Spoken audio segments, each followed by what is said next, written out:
Assalamualaikum warahmatullahi wabarakatuh. Halo semua, perkenalkan saya Nimas Febri Ayu dan hari ini saya akan menjelaskan materi tentang teori kritis. Nah, berdasarkan buku Theory of Human Communication karya Stephen W. Littlejohn, di sini saya akan menjelaskan apa sih itu teori kritis. Sebelumnya teman-teman tahu nggak sih apa itu teori kritis? Oke, aku akan jelaskan terkait topik ini. Apa sih teori kritis itu?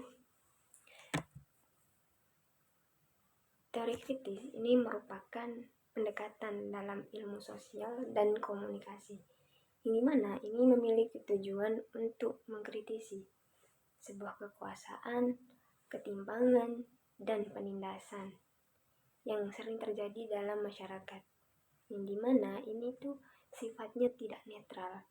Tapi dalam teori ini tidak hanya ingin memahami terkait realitas sosial saja, tetapi juga ingin mengubah supaya adil satu sama lain. Kalau kita kontekskan dalam kehidupan sehari-hari ya teman-teman, sering ada yang namanya ketidakadilan, yang dimana itu dianggap hal yang wajar dan remeh-temeh. Misalnya nih, kita di ruang lingkupnya rumah nih, kita sebagai perempuan dan saya juga perempuan, yang dimana dibatasi hanya pada urusan rumah tangga saja, contoh memasak, menyapu, dan lain-lainnya. Kemudian ada contoh lain nih, seperti orang kaya itu lebih didengar dibandingkan dengan suara masyarakat kecil. Contohnya kayak orang yang tidak memiliki apa-apa. Nah, melalui teori kritis ini, kita tuh bisa untuk mengajak dan menyadarkan terkait berpikir kritis dan berani melihat hal-hal yang selama ini tuh dianggap normal.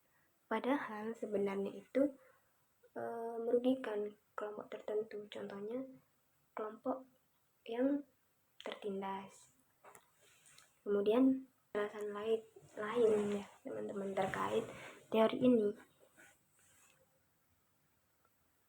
Pada teori ini itu percaya bahwa komunikasi, media, dan budaya itu tidak netral, tetapi mereka ini bisa jadi alat bagi kelompok yang dominan untuk mempertahankan kekuasaan dan menekankan kelompok yang lebih lemah. Namun, teori ini tuh tidak hanya ingin memahami sebuah kenyataan saja, tapi juga ingin mengubahnya, yang dimana supaya masyarakat ini tuh lebih adil dan setara. Kemudian, ada yang tahu nggak nih, dari mana sih asal-usulnya teori kritis ini? Nah, perlu kalian ketahui dari mana asalnya teori kritis ini. Teori ini berasal dari sekelompok pemikiran di Jerman, yang dimana dikenal dengan sebutan mazhab Frankfurt, yang dimana ini muncul pada tahun 1930-an.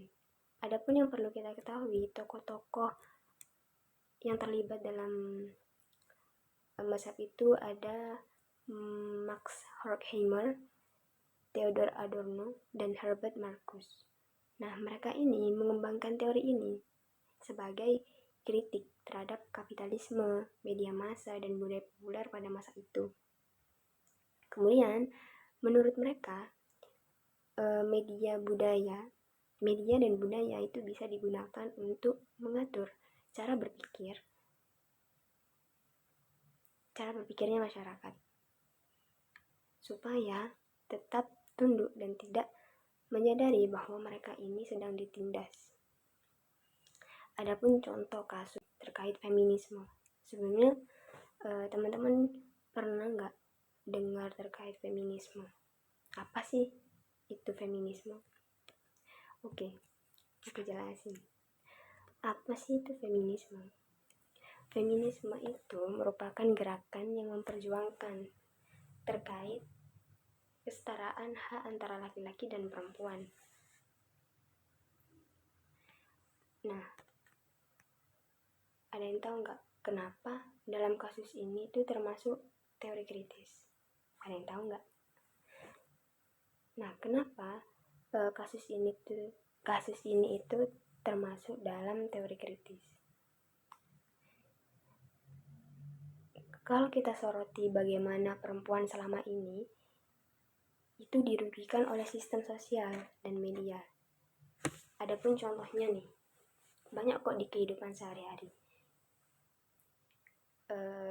Ada perempuan di media itu sering hanya digambarkan sebagai cantik, bukan cerdas. Kemudian kayak di tempat kerja, perempuan ini selalu ditanyain terkait soal pernikahan dan kapan punya anak dan lain-lainnya. Sedangkan laki-laki ini tidak. Dan yang dipertanyakan itu laki-laki itu hanya soal prestasi saja. Kan diibaratkan itu tidak adil kan. Kemudian ada juga perempuan itu yang tegas, itu dianggap galak. Kemudian ada laki-laki, itu dianggap tegas. Padahal kalau kita belajar terkait feminisme, ini itu ingin mengubah cara pandang ini untuk mendorong kesetaraan, bukan dominasi satu pihak. Kemudian sebelum kita akhiri terkait materi ini, perlu kita implementasikan ke diri kita setelah kita mempelajari terkait teori kritis ini. Kayak ketidakadilan apa sih yang sering kita lihat tapi itu dianggap biasa? Bisa jadi dari rumah, sekolah, media sosial, atau lingkungan kerja. Pada teori kritis ini itu mengajak kita untuk tidak menerima begitu saja apa yang kita lihat, tapi belajar untuk bertanya, siapa sih yang diuntungkan, siapa yang dirugikan. Dengan begitu, kita itu bisa lebih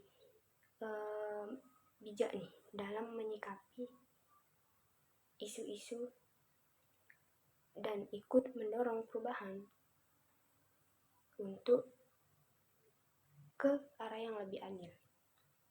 Terima kasih atas perhatiannya. Wassalamualaikum warahmatullahi wabarakatuh. Sampai jumpa di materi selanjutnya. Semoga bermanfaat.